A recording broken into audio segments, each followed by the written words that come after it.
Hi, I'm Julie from Green Acres Nursery and Supply, and right now we're just starting to get out of winter and all the cute little early spring flowers start to pop their little heads open. And I don't know about you, but after driving down the same street for 3 months of boringness, right when I start seeing those little bright pops of color in early spring, I get real excited. So we're making a video today all about our early spring blooming plants and just some customer favorites and how to kind of pair them with other things in the yard. So first up, we have this little cluster of plants. First you see is the forsythia. It just glows in the dark. This is one of the first things that pop off in spring that everyone's just super loves to buy in the nursery. The cool thing about all of these plants that I grouped together is that they're non-toxic to dogs. So if you got a new puppy or just a dog that wants to chew on everything, this is a really safe cluster of plants to kind of put throughout your landscape. That's going to be non-toxic if Fluffy does chew on it. But it's super fun and super bright at the same time. So of course there's the forsythia. The forsythia is going to bloom in early spring, all yellow flowers like it is right now, and just be gorgeous and just glow in your yard. Then after that, it's just nice green foliage after that. And then in the fall, I want to say the leaves turn a bright yellow before they drop. Another plant, it's a little early, but he's just starting to wake up. There's a couple little fringy flowers, but this is a Chinese fringe flower. They're for the most part non-toxic, but they get these little hot pink fringy flowers usually around this time of year. This one's just running a little late, but pretty soon the whole thing will be hot pink fringe. It looks really cute. I also have on here some African daisies. African daisies are great for color because they bloom real heavy in spring. You get a little bit of flowers in summer and then they're real heavy in fall again, and it's an evergreen. Actually, I think everything on here is pretty much evergreen except for the forsythia. I also paired it with some Elijah Blue Fescue for something low and kind of to break up the green. And then also to break up the green, I got your handy dandy Coleonema, which usually gets little pink flowers in like the more cooler season, a little bit winter, so it's a little bit past that time, but they'll have some in spring as well. This guy isn't quite blooming yet, but it's gonna do that soft poof in the yard and it kind of gives you a bigger, chunkier plant. And then if you wanted a vine to go with this stuff, I picked out the Star Jasmine, just because it is on the non-toxic side. It smells great. This will be a summer color, so that way you got something blooming all year round in your garden. So my next group is a partial sun kind of landscape inspiration group. I started off with our Japonica camellias. These are going to be ones that bloom in early spring.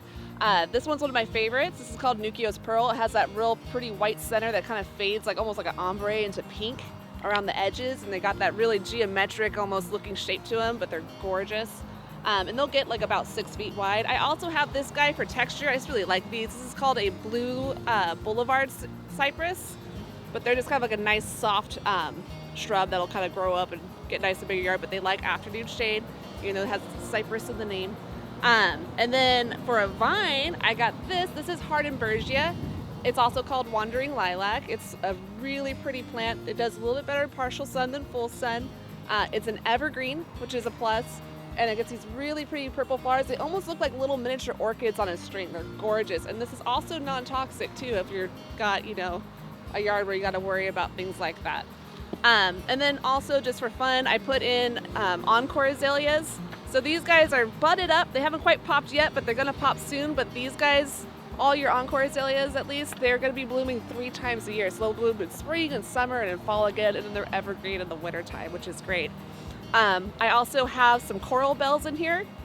Coral bells are great because they get the cute little white flowers that sprout out like this little guy's doing, and it just kind of gives you a pretty mound. It just breaks up your green with all these different colored leaves. I picked a red one for this display, and then I also have this really pretty Feather Falls Carex that's great in partial sun.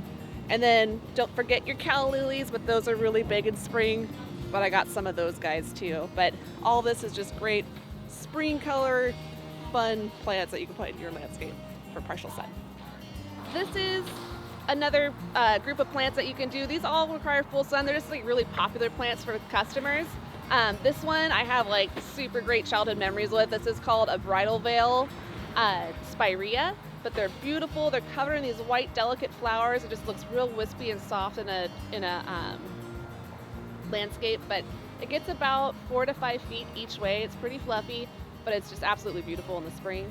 I also have your pink jasmine. He's all budded up, so the buds are pink and then they open up almost white. It's like a blushing white, but they smell amazing. These are the first ones to bloom, so The pink jasmine will bloom in spring and the star jasmine will bloom in summer. So if you even want to get both and alternate so you always have color going, that works too. I also have your Erica. This one is called Kramer's Route, but this one is gorgeous. And again, it's an early spring blooming plant that everybody really likes in the nursery. And it just kind of a low mounding color. It kind of gives you that conifer look with the pine needle leaves, but this has a different texture to it too, which is really fun in the landscape. So this last group is more for like a slope. For those of you who have like little hillsides and you want to put plants on it, these would work really well because they're all drought tolerant. So they can do well with water slicking away on a slope side. These two are spring bloomers. They haven't quite woken up yet, but this will get little light blue, little puff balls all over it that are really cute flowers, and it's just a really pretty ground cover. It gets a foot tall, it gets about 4 to 5 feet wide. This is a sunset rock rose, so this gets about 2 feet tall, and it'll get about 6 feet wide, so it covers a lot of land for like one plant. But they're really cute too, so you'll have the blue and pink flowers in spring. And then to just kind of soften it up and get something a little bit bigger, I threw in a dwarf olive. This is a fruitless olive, so it's not messy, but this grows like a shrub, so this kind of gives you that silver on your hillside. And then for a really cool flowering tree, I picked a multi-trunk Arbutus marina. What I love about these trees is that they have the really red bark and the evergreen leaves. They just got done blooming, so we just missed it, but they get these really pretty pink bells that hang down all over them. Then after that, what's going to be coming on pretty soon is the fruit. They're like yellow, green, orange, and red little clusters, but they're real bright. You can see them far away on a hillside. And it's multi-trunk, and I'm doing that on purpose because when you put a multi-trunk on a hill, you can't tell if they're leaning or anything like you can sometimes with like a standard tree on a slope side. So I really like multi-trunks on slopes. But all this is drought tolerant and coexist perfectly together, just kind of give you different heights and textures on a hillside as well as spring color. So I hope this video helped get you some inspiration for early spring bloomers in your yard.